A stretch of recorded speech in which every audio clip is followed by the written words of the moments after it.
Hi, and welcome to drawingXpressions. My name is Aleesha Sattva, and I'm here in my home in Thailand, wanting to do a little bit of tangles with you. Now that I got that out of the way, let's just start off with a nice deep breath. So I'm going to ask you to think about where you're sitting, feel your sit bones, feel your feet. If they're on the floor, if they're not on the floor, that's okay. But just feel them. Feel that they're connected to the earth in some way. Close your eyes. Take a nice, big, beautiful intake of breath and hold it. And gently exhale.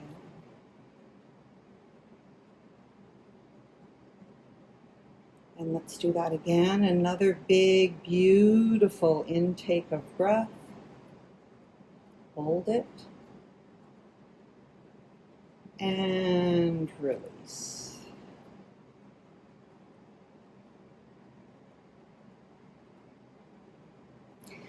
So today, we're going to do something a little bit different than we've done so far. I want to do kind of a basics class with you. So this is just some really, really basic tangles that everybody,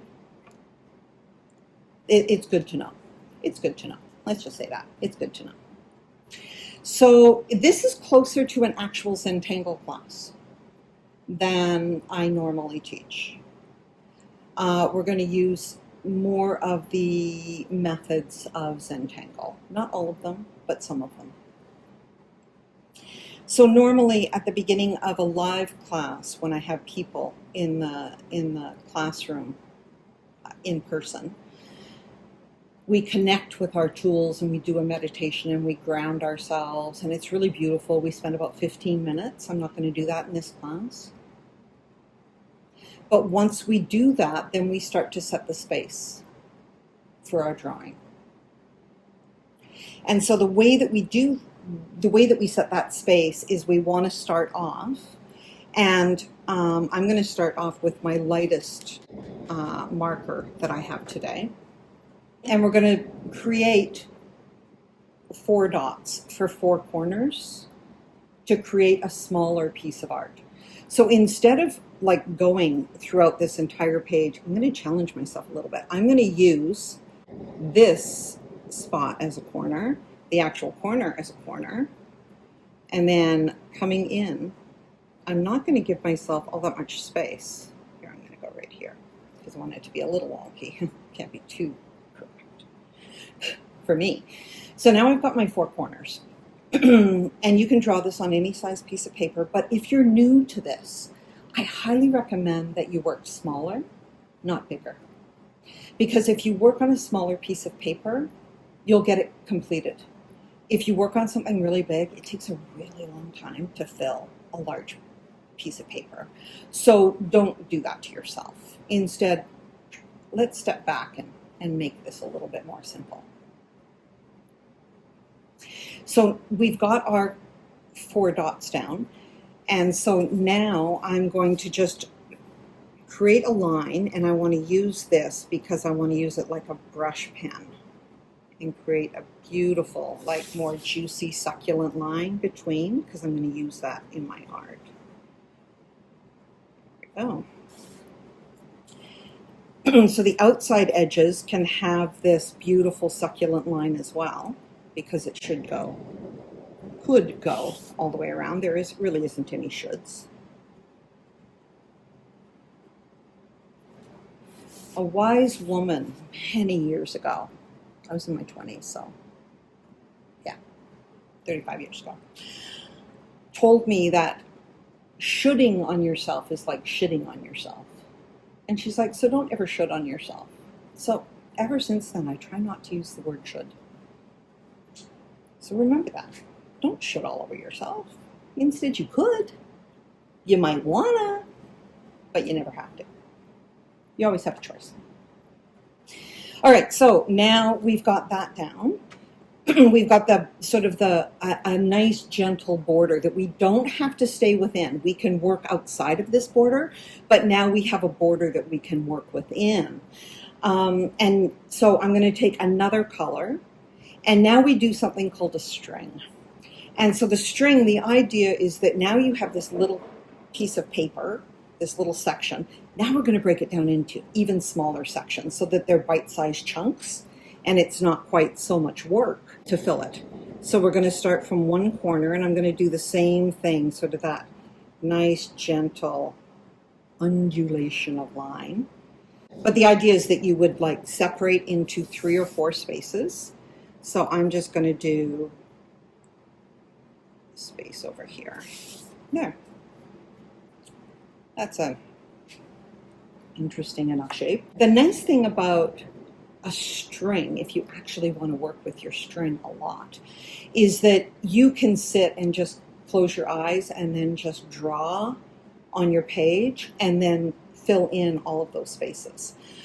That you can do anything with these kinds of patterns. I'm just trying to keep this really simple for you, so we're going to use a really, really simple string today. So the first pattern that I'm going to teach you is called Knightsbridge, and this is a very, very basic, bare bones way for you to learn how to do a grid pattern.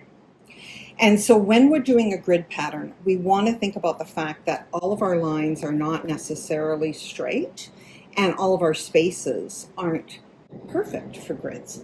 So whenever I do a grid, I always want, I'm going to do this section here in the center, I always want to find kind of my center points, in essence, what I want them to be my center points. So it doesn't have to be straight up and down, it can be off to a side, and I think that's what I'm going to do, is just come from here and just come down to here is my first line. So I start around the center of this big space.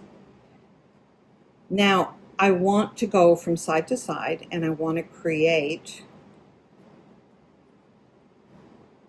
a checkerboard.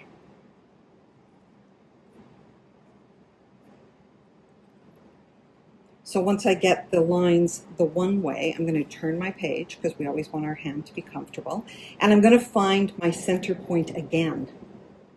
And I'm going to think about what shape I want that to be. Do I want it to be a straight line? Do I want it to be a curved line? What do I want this second section to do so that it will repeat? Now I'm going to go straight, because I want to show you what that looks like. So we're just going to add those lines in, and I can put a line here and then here and down. So we have our grid. Now what we want to do with Knightsbridge is we want to darken in every second square, and I really don't enjoy darkening in spaces. It's not my jam at all.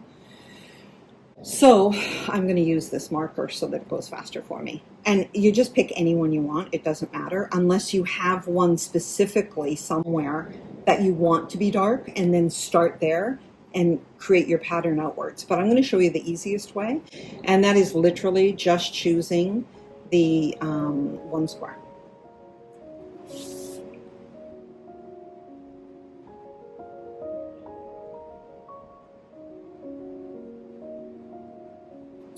And then you're going to go and darken every square that its corner touches. So this has a corner, this has a corner, this has a corner, and this has a corner.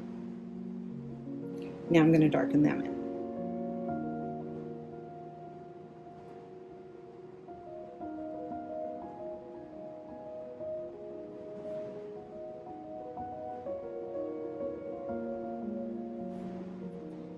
And I'm just doing this one side so that I can turn my page, and my hand can be nice and comfortable when it's drawing these other lines.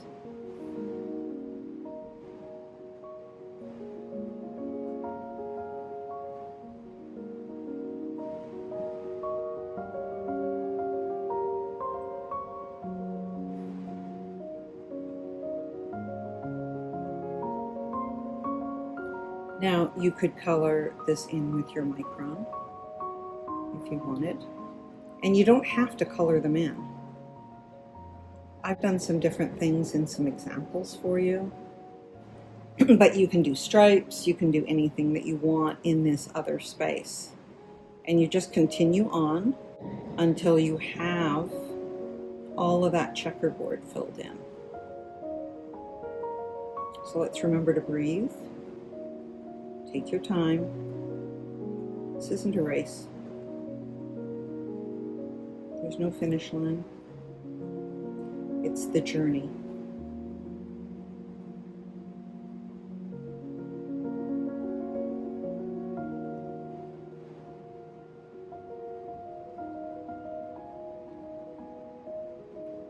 Which is why before class, I light a candle, I sit and relax and meditate for a few minutes, center myself.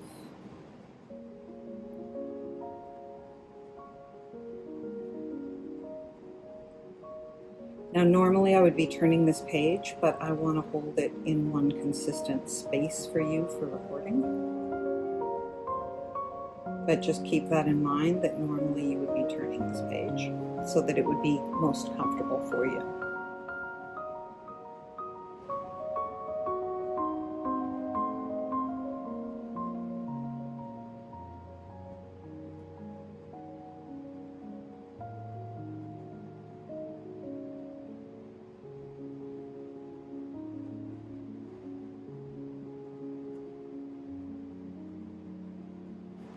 There we go.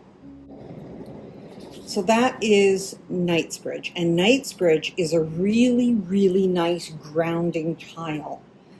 You can add a lot of dark into it. We could go in and we could make the white squares a gray color so that it's a really dark tile, a dark pattern for our piece. Depending on what you want it to do, you can really work with it in different ways. You can make it lighter by just doing line work inside some of those squares. So that's that pattern.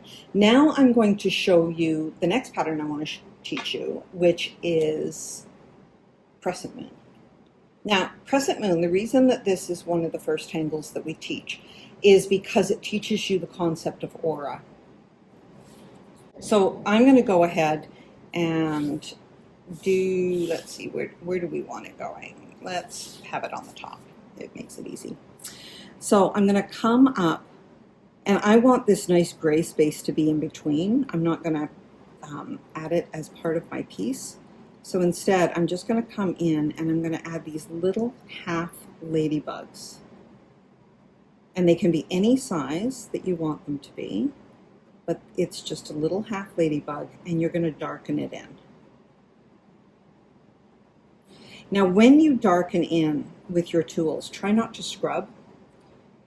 Instead of scrubbing, just go back and forth, but don't go over the same line when you go across. Get in the habit of moving your hand down so that you're not damaging your paper. Because if you go back and forth, then you end up with bits of paper coming up. And once the tooth of your paper is damaged, then you can't add any shading or anything, so you don't. Okay, so we're just doing these little ladybugs. I'm just going to keep going around.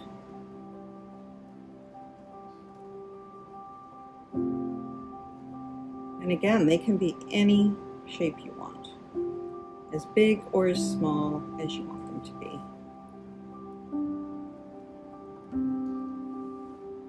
They end up kind of looking like a stack of coins when you're done. It's a very 3D pattern if you shade it. If you don't, then it isn't, of course, but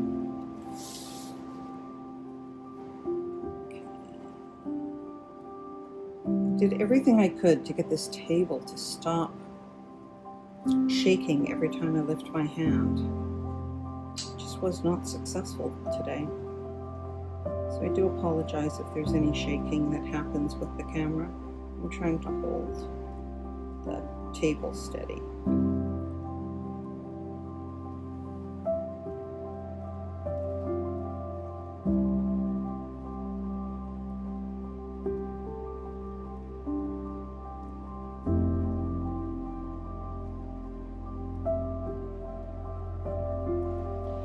Okay, now that I have all my little ladybugs in a row, now I want to put an aura around them. So I'm going to start down here, and I'm going to show you what I mean. So I'm going to take a line and I'm going to draw a curve around each one of these. And I'm just going to go from the gray to the gray so that it kind of looks like a little rainbow wrapping around. And I'm just going to keep turning my page.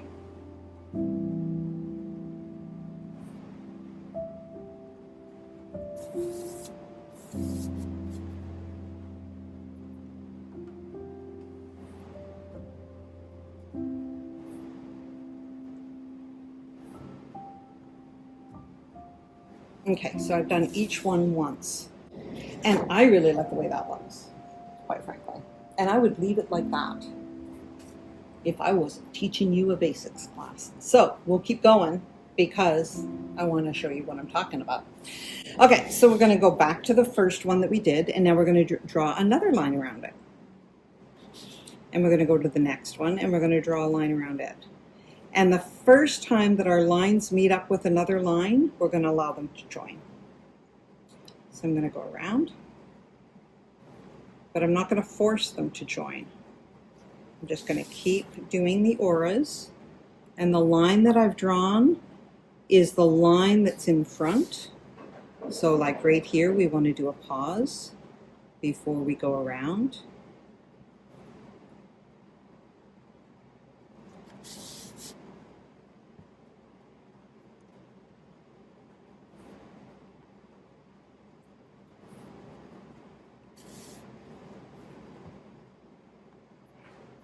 This rocking table is driving me a little bonkers. Okay, now we have it around twice. Take a look at what that looks like. I like it. It's looking good. Okay, so here we have this little shape that has formed. So I'm not going to exactly continue with it. Instead, I'm just going to make it into like a little square and leave it alone. Now I'm going to go into this other shape, and I'm going to ignore that end bit. So I'm going to start here, and I'm going to come over, and I'm not going to go all the way, and I'm not going to touch down, because everywhere is now ready for this just to be, oh, no, we're going to touch down there. Okay, so then we're going to start again. Start again. We're going to bring this one around to there. So now we have another one of these shapes. So now we're going to work on this inside shape. Rinse and repeat.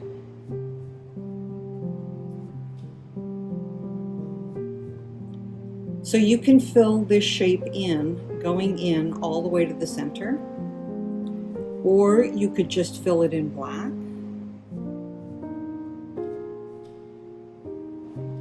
And at any time, you can just add in shapes and make it the end. So I'm going to darken those very center shapes just because I want to.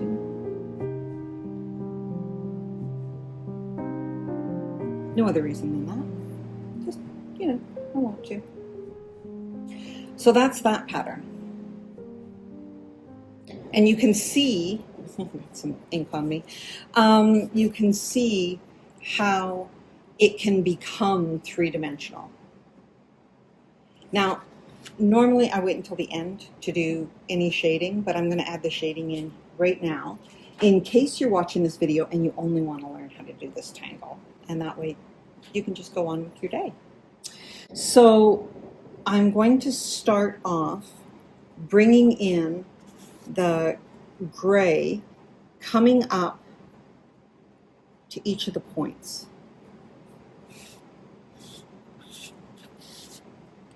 And then I'm going to come across, because this is a different gray, I want to make sure that it comes all the way across. And I want to bring it over so that it looks rounded. So you want nice, gentle, rounded edges here. And it doesn't have to be super solid. It can be a lighter. But you can see how that is now turning it three-dimensional. And then, if we go into the center and add a little bit even more darkness to that center point,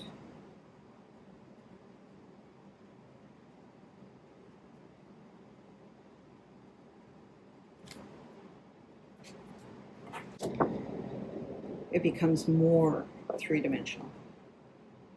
So you can pull this in and make it as 3D as you want it. If you're using graphite, I don't use graphite when I do this stuff and teach here in Thailand, because it is just a little bit too messy with wet palms, because, you know, you're just like always sweaty and humid and feeling it here.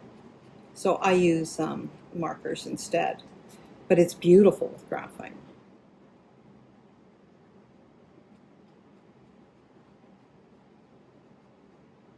But just find each one of your little corners and then just fill them in. So you're going to come down in those V's. I come across from the black to the black, and then I just start brushing out in gentle curves.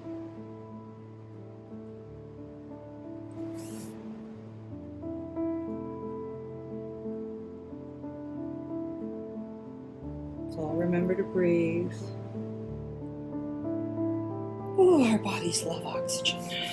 It's good for them.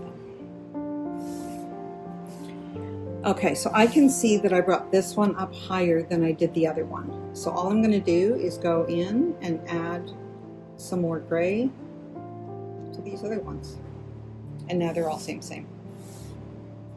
They don't have to be the same. That's totally your call. How OCD are you? That's really the question, right? Because everybody is. Everybody is a little bit, right? We've all got those tendencies where, no, this, you know, the cans in the cupboard all need to face the right direction. That's one line.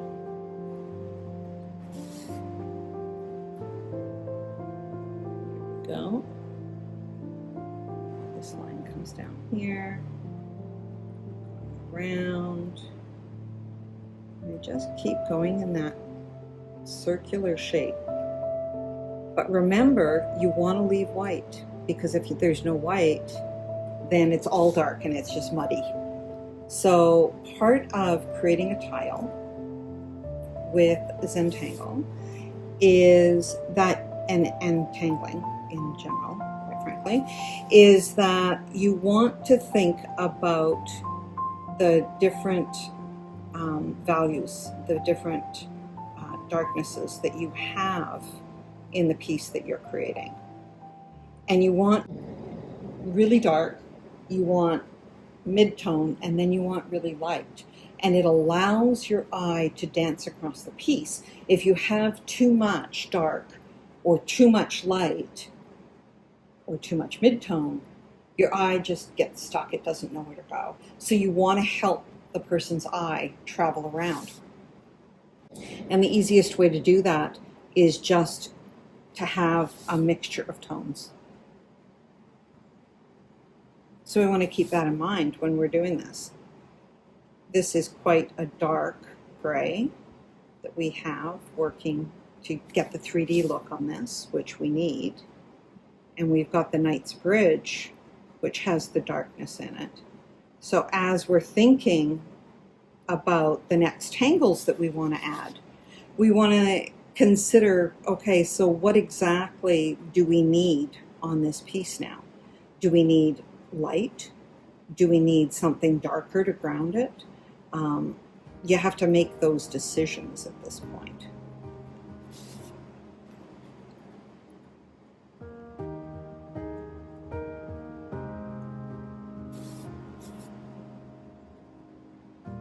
Go. And obviously I've already made the decisions because I know what I'm teaching, but for you, when you're sitting by yourself and I'm not telling you what tangle to do next, you want to be able to think about, okay, do I need dark? Do I need light? Would a mid-tone be best?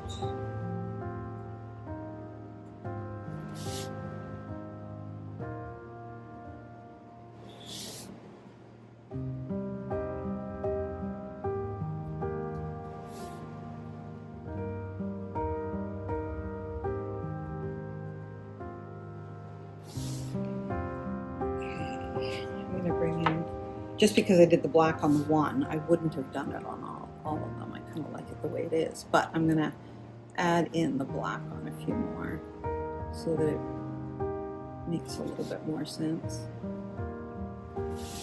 Just taking it as a fine line to draw your eye to where I want it to go. Really into those dark, dark crevices.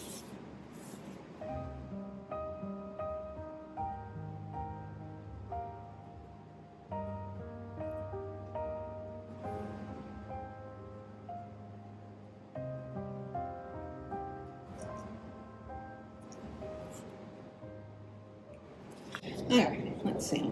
Is that 3D enough? Oh, it's getting there. Maybe not enough, but it's getting there. That is the point that I would like to have a lighter gray, and I don't have one. And you know, I'm challenging myself by using only the tools that I bring to the table with me. So I'll work it out later. So we have our Crescent Moon, that's finished. We have our Knightsbridge, and Knightsbridge, you can shade it however you want, but I'm going to leave it just as it is. So the next one I'm going to teach you, and I'm using my Micron 10 here. I know I didn't introduce my tools today. I am using my Faber-Castell dual markers again, and I just grabbed 3 of them today. I didn't grab more than that, of a handful. And then I just have another micron in case this one dies, because we wouldn't want that.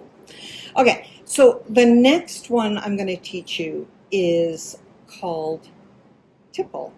And Tipple is by far probably like my #1 favorite tangle that I've done for years. I love doing Tipple. And so I'm going to teach you a nice, easy way to do Tipple. Tipple looks like a bunch of bubbles, or it looks like rocks. It's a very organic feel, which is why I love it so much. So I'm going to turn this upside down just so that my hand isn't over top of all of this black. And so one of the ways that Tipple is taught is that you start and you draw circles all around what you want. I don't like that. That's not my jam. This is how I like to do Tipple. Currently, at this moment, it changes all the time. But this is what I like to do, is I like to go in and I like to make a really nice size circle. And then I like to make another one, and I add in my big circles first. You know, my big, my medium.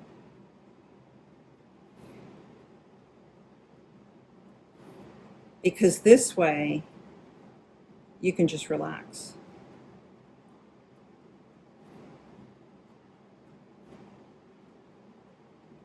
Okay, now I got a bunch of circles down. So now I'm just going to snuggle in. My hands are so dirty. I'm just going to snuggle in, scrunch down, get comfy, because that's what Tipple's all about. And I'm going to start drawing circles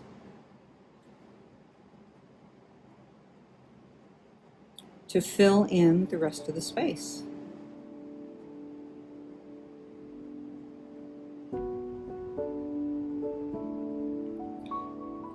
they don't have to be the same size. But because you already put in those other circles, you're guaranteed that you're going to have some nice organized chaos to this piece. And that, again, is a term that you're going to hear me talk about all the time with this, because when you want something to look random, the best way to do it is to do it in an organized fashion, in my opinion. And once you figure out the steps to do that for your piece, then it's like, oh yeah, it ends up looking more cohesive when you're done. Now, Tipple is not one of those that you need to necessarily do that with. You can just, once you've been drawing it for a while, you'll get used to just varying the sizes of your circles and the shapes as you go, and just sort of fitting them in around each other.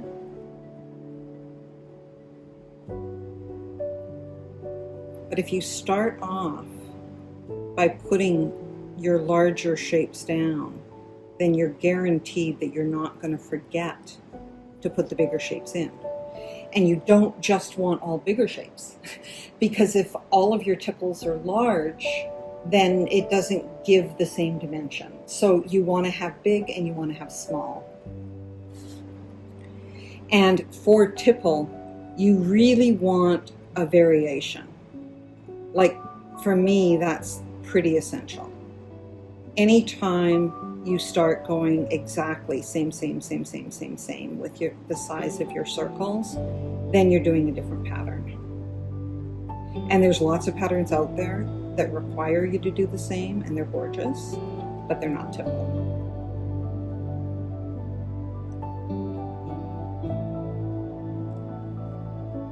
Now, does it matter? No, not at all. You do you. You want all of yours to be perfectly the same, then make them all the same. Because no matter what, it's beautiful. One of the nice things about this kind of art is nobody has any idea what it was supposed to look like, right? Like, no one looks at it and goes, oh yeah, that's the creek over by the river. I recognize that spot. No, you have no requirements for any of that. And so whatever ends up on the page, they have no idea if you had other intentions. Like, if you were like, oh yeah, I didn't really want that tangle there. I wanted a different one there, but it didn't work out. No one knows. They just see what you've done. So if you don't tell them what went wrong, they won't ever know that anything went wrong.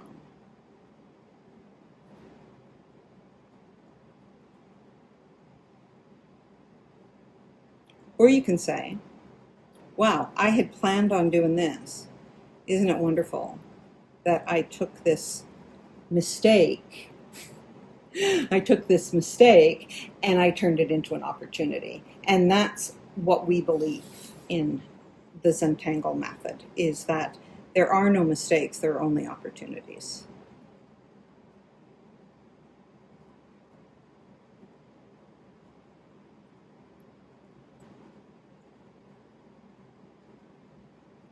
So I'm going to be honest, this is not my favorite class to teach anymore, the basics class. And I'm going to say anymore because I've taught it like literally hundreds of times.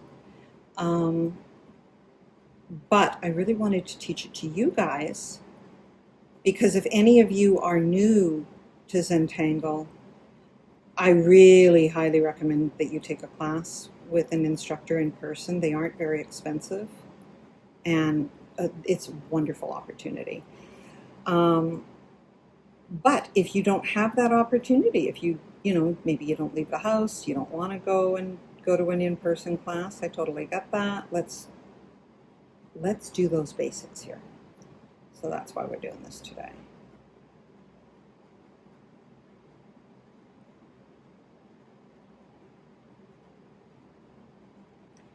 Now, one of the things that I like about Tipple is that you can stop at any time and it starts to look organic and interesting, and you don't have to go any further.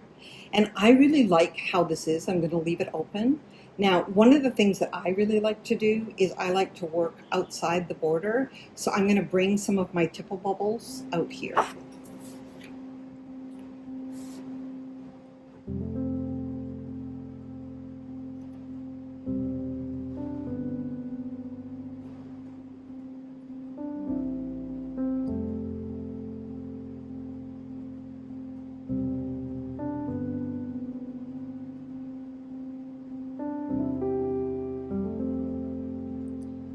So this is more of how I normally do Tipple. What you're seeing right now, this is how I normally put it together for myself.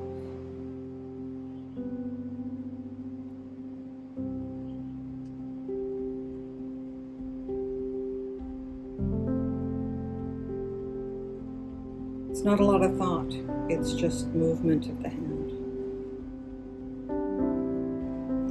And what's nice about Tipple is your lines don't have to be perfect. You can go in, you can shade it, and then organic things are never perfect. Like when you pick up a rock on the ground, it's all different shapes. It doesn't matter. It's not like... Okay, so I'm gonna go in with this this gray. This, I think it's a mid-tone, but it almost looks like it's lighter than the other one I was using. So, but I'm going to use it for the Tipple. Now, at this point, I have to decide which side of the page I want to be up, because that matters for Tipple. You want to know where up is so that you can have the light shining down on your Tipple. That makes it look a lot nicer, in my opinion. Now, one of the nice things about Tangles and ZenTangle is that pieces work in any direction that you turn them, so it doesn't really matter necessarily, but I care about this, so I'm going to do it this way. I'm going to have this as my up side, because I'll probably add more tangles to this part later, probably in another class. So now I'm going to go in and I'm going to shade this bottom edge and just go in. I love that this is a brush pen, so I can get a variation on this edge. But I'm going to go in and I'm going to start with the larger ones, and I'm going to get that half curve. And this is the same kind of curve as we do when we do those portals. So it's the same little half moon. It's just that now we're not making it black to turn it into a hole that you can look through. Now we're just shading it so that it becomes a stone. One of the things about ZenTangle is that we say, if you can draw an I, a C, an S, and an O, then you can do ZenTangle. Those are all the shapes that you need. And so when you think about the tangles that you're doing, think about that. Like, it's supposed to be simple. It's supposed to be easy. I know some people do really complex patterns. That's wild. I don't enjoy those. I used to try them, but I don't anymore. So I'm just going in and slowly working my way from the largest down, so that I get a gradual shading across. Because I want to be able to look at my piece from a distance and say, okay, do I need more shadow than that?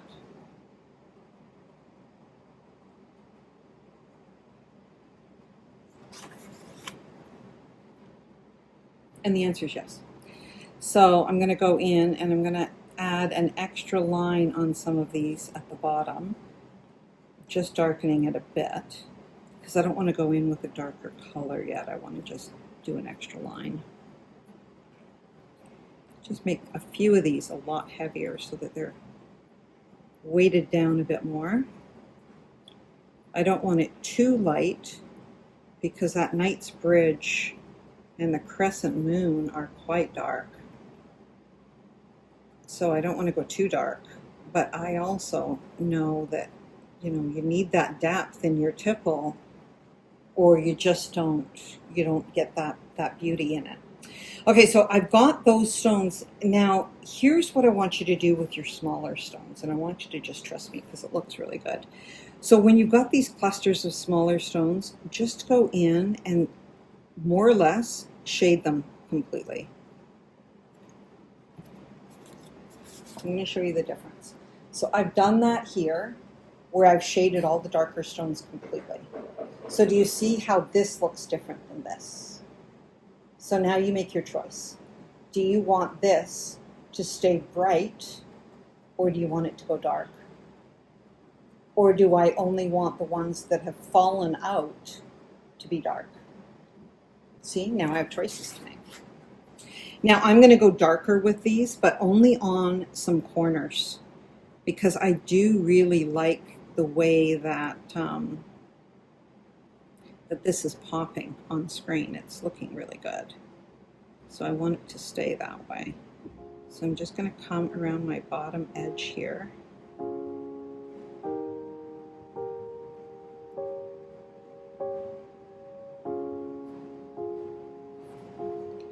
I'm going to add a little tiny highlight, which may be a mistake, but you just got to try. You don't know something's not going to work until you try it. That's my philosophy. Okay, and then I'm going to take this part dark. A tiny bit of light. This part dark here.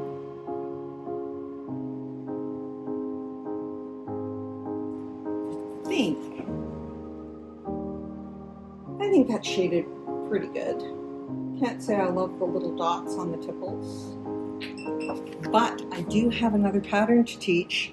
So I'm going to take this mistake that I just made and I'm going to turn it into an opportunity. So here's my opportunity. My next tangle that I want to teach you is called Fescue, and this is an organic tangle. And so Fescue looks like this wonderful little sprig of grass. So I'm going to do one out here just to show you what it looks like so that you can see. And I'm going to come out of this dot because, what the heck, it could be a little fescue sprout. So the way that I draw fescue is I leave a white space here. You can draw it and color it all in. That's another way to do it. I'm going to draw this one, but it's curving around.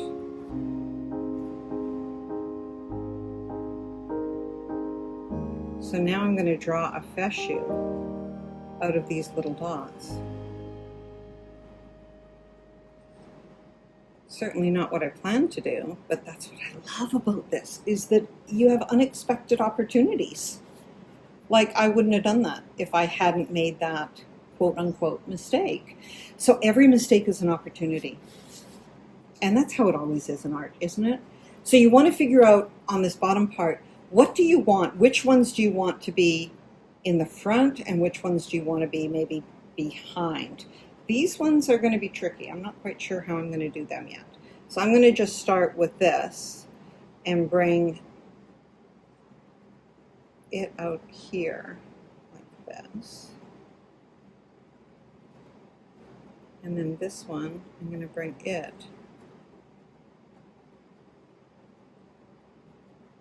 like that.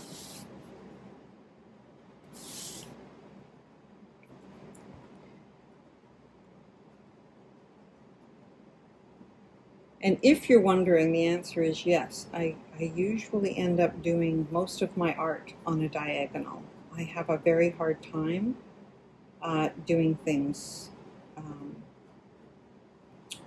straight up and down. It's just not my jam. It's not my jam. And thankfully it doesn't have to be.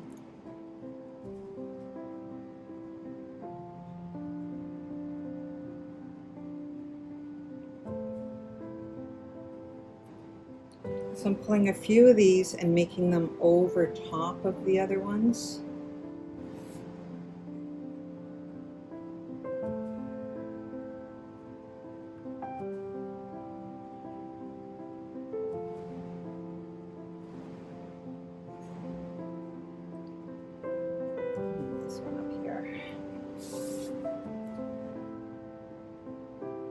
Oh, that's too nice. I'm happy with that. Okay. So now the piece is sitting like this, which is more how I tend to draw. Like that. Okay, so now I see some opportunities for adding something in to the top of that. What do I want to add?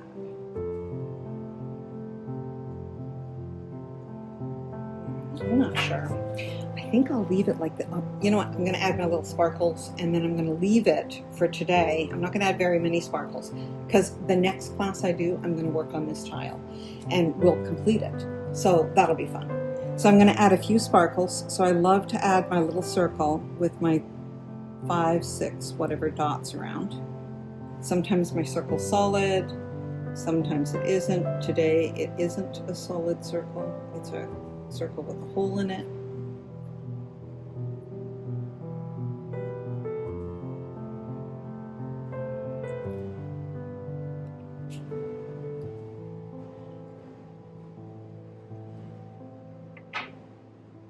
There, I'm happy with that. It's turned out nice and 3D.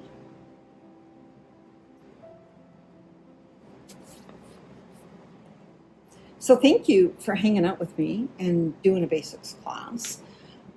If you already knew all these tangles, I hope you did them in a different way. Next time, we're probably going to play with, I don't know what. You know what? I'll surprise you. Because right now, I don't even know what it's going to be. But come back, join me, hang out, sign up in Patreon, because then you get first access to my videos. You get them a week early. So sign up for our Patreon. You can do it for as little as $1 a month. If you give more, we thank you because, you know, it costs money to run a business. So we're grateful for everything. But our most important mission statement here at DX is that as artists, we want to reach out and touch other artists. We want to be able to support you and help you with your creativity. And so come and do that with us. Like, don't let money be a barrier. Come and do that with us. Add more creativity to your life. We have really, really great classes. So, on that note, I will leave you and I will see you next time. Bye for now.